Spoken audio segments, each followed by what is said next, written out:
हरे कृष्णा हरे कृष्णा हरे कृष्ण कृष्ण कृष्ण हरे हरे हरे राम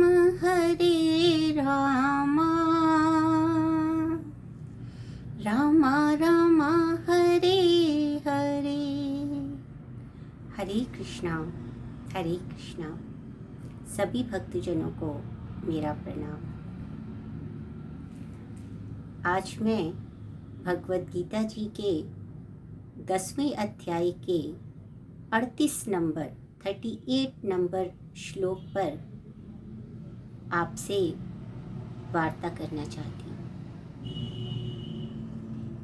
प्रभु ने इस अध्याय में जो उपदेश किए हैं उन सबका यह एक ही उद्देश्य है कि वो अर्जुन को ये बताना चाहते हैं कि इस चर और अचर संसार में, ब्रह्मांड में कुछ भी ऐसा नहीं है जो भगवान के अतिरिक्त हो, और सब जगह पर उन्हीं का ही निवास है। तो उनके एक सूक्ष्मांश से यह पूरा ब्रह्मांड बना हुआ है, स्थिर है। हरे कृष्णा। फिर भी विषय को और रुचिकर बनाते हुए और जिनका संबंध ऐसा प्रतीत होता है कि हम सबके जीवन में प्रतिदिन दिखाई पड़ता है, उस विषय पर यह उपदेश आज मैं आपके सामने रखना चाहती हूँ, जो भगवान कृष्ण ने अर्जुन को दिया। तब वो क्या कहते हैं कि दंडो दंडयताम अस्मि, दमयताम अस्मि, दंडो दमयताम अस्मि, नीतिरस्मि जिगीषिताम, नीतिरस्मि जिगीषिताम मौनम गुह्यताम, मौनम च एव अस्मि गुह्यताम गुह्यनाम, मौनम च एव अस्मि गुह्यनाम ज्ञानम ज्ञानवताम अहम। हरे कृष्णा। तो जब वो कहते हैं दंडो दमयताम अस्मि, अर्थात वैसे तो दमन करने योग्य बहुत कुछ है, परंतु यहाँ पर भगवान कहना चाहते हैं कि जो दुष्ट है, दुष्ट जो है उसका दमन करने में मैं दंड हूँ। आप सभी जानते हैं, हम सभी जानते हैं कि जो दुष्ट व्यक्ति होता है वो प्रेम से नहीं मानता है। रामचरितमानस में भी आया कि भय बिन होत न प्रीति, किसी भी प्रकार के प्रेम और प्रीति के लिए भय आवश्यक है। और भय कैसे उत्पन्न होता है? दंड से, दंड का ही भय होता है। हरे कृष्णा। तो भगवान ये कह रहे हैं कि दंडो दमयताम अस्मि, अर्थात ये जो दमन करने वाला है, जो भी दुष्ट का दमन करता है, वहां मैं कृष्ण स्वरूप ही हूं। तो जब भी यदि दुष्ट जनों के प्रति हमारी इच्छा उन्हें दंड देने की होती है, तो वो कृष्ण स्वरूप ही है, कृष्ण सम्मत ही है। फिर अगले अंश में, श्लोक के अगले अंश में क्या कहते हैं? नीतिरस्मि जिगीषिताम, अर्थात जो जीतने की आकांक्षा रखता है, इच्छा रखता है, उस जीतने की इच्छा रखने वालों में मैं नीति हूं, अर्थात सदाचार। तो भगवान यहाँ क्या कह रहे हैं कि किसी भी प्रकार की विजय के लिए सबसे महत्वपूर्ण गुण क्या है? वो है सदाचार, और वही कृष्ण है। हरे कृष्ण। क्योंकि भगवान कृष्ण सर्वोत्कृष्ट है, अतः गुणों में भी जो उत्कृष्टतम गुण होगा वही हमारे भगवान कृष्ण है। इसीलिए उन्होंने कहा कि जीतने की इच्छा रखने वाले के लिए नीति मैं हूँ, यानी सदाचार भगवान कृष्ण हैं। अर्थात जहाँ सदाचार है वहाँ भगवान कृष्ण हैं। और जीतने की आकांक्षा तभी पूरी होगी जब भगवान कृष्ण साथ में होंगे।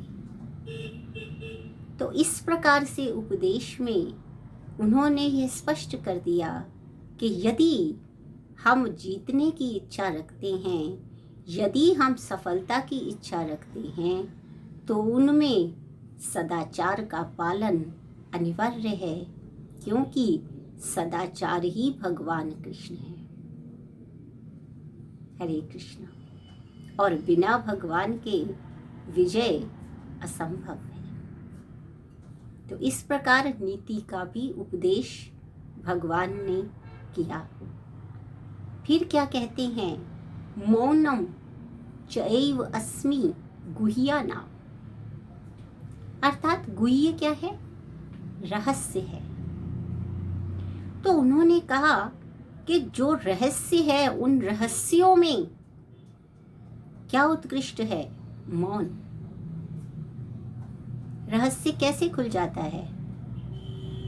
कैसे सीक्रेट ओपन होता है? जब कोई कुछ बोल देता है, और जब हम स्वयं बोल देते हैं। खुद ही सोचिए कि यदि मेरा कोई रहस्य है और मैं उसे स्वयं अपने पास नहीं रख पाती हूँ, या हम नहीं रख पाते हैं और किसी दूसरे से कह देते हैं, तो क्या वो रख पाएगा? नहीं। हरे कृष्णा। तो वो कहते हैं कि रहस्यों में मैं मौन हूँ। और मौन का महत्व कैसे पता चलता है? कि यदि मौन का अभ्यास हो जाता है तो हम देखेंगे कि हमारी श्रवण शक्ति सुधरती है, बदलती है। क्योंकि यदि हम बोलते रहेंगे तो हम सुनेंगे नहीं।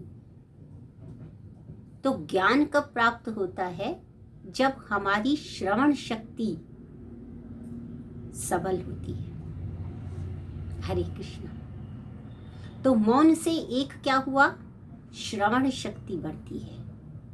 दूसरा क्या हुआ? जब मौन रहकर सुनते हैं तो ध्यान शक्ति बढ़ती है। कंसंट्रेशन इंक्रीज होता है अगर हम चुपचाप सुनते हैं। और क्या होता है? मौन से चिंतन शक्ति का विकास होता है, क्योंकि मौन रहेंगे तो मस्तिष्क चिंतन कर पाएगा। हरे कृष्णा। तो इस तरह से मौन के महत्व को बताया है कि मौन हूं मैं। सभी रहस्यों में जो उत्कृष्ट भाव है वो मौन है, और वो भगवान कृष्ण है। इसलिए क्या करना चाहिए हमें? मौन का अभ्यास, है ना। हम सदैव क्या करते रहते हैं? बोलने का अभ्यास। भगवान कहते हैं कि चिंतन शक्ति को बढ़ाने वाला, ध्यान शक्ति को बढ़ाने वाला, श्रवण शक्ति को बढ़ाने वाला, सभी रहस्यों का गुह्यतम रहस्य जो है वो मौन है। और वही भगवान कृष्ण है। हरे कृष्णा। फिर क्या कहते हैं? ज्ञानम ज्ञानवताम अहम, अर्थात मैं ज्ञानियों का ज्ञान। तो सर्वोत्कृष्ट ज्ञान कौन सा है? सबसे अच्छा ज्ञान क्या है? जब हमारे अंदर विभेदक शक्ति उत्पन्न हो जाए, जब हम पदार्थ और परमात्मा में अंतर कर पाएं, जब हम परा और अपरा शक्ति को पहचान पाएं, जब हमें ये ज्ञान हो जाए कि मैं देह नहीं हूँ, अपितु मैं तो क्या हूँ? आत्मा। मैं जीव हूँ, उस परमात्मा का अंश हूँ। मैं देह नहीं हूँ, मैं भौतिक प्रकृति का अंश नहीं हूँ। हरे कृष्णा। जब प्रकृति के विषय में जानते हैं, पुरुष के विषय में जानते हैं, परमात्मा के विषय में जानते हैं, ये जो ज्ञान होता है ये ही उत्कृष्ट ज्ञान है। और जब ये जान जाते हैं कि संपूर्ण ब्रह्मांड भगवान का एक सूक्ष्मतम अंश भी नहीं है, उससे भी सूक्ष्म है, और भगवान सब जगह पर व्याप्त हैं। हरे कृष्णा। यही ज्ञान है, और यही ज्ञान कौन है? भगवान कृष्ण है। तो इस प्रकार इस श्लोक में भगवान ने कहा है कि दमन करने वालों में दंड हूँ मैं, जीतने की आकांक्षा करने वालों में नीति या सदाचार हूँ मैं, गुह्य या रहस्यों में मैं मौन हूँ, और ज्ञानवान व्यक्तियों में मैं संपूर्ण ज्ञान हूँ, तात्विक ज्ञान। इस प्रकार से भगवान अर्जुन को प्रेरित करते हैं कि वो सभी जगह, सभी चराचर ब्रह्मांड को भगवान से व्याप्त मानते हुए, उन्हीं के चरणों का ध्यान करते हुए अपना युद्ध करें और सदाचार पूर्वक करें। हरे कृष्णा, हरे कृष्णा।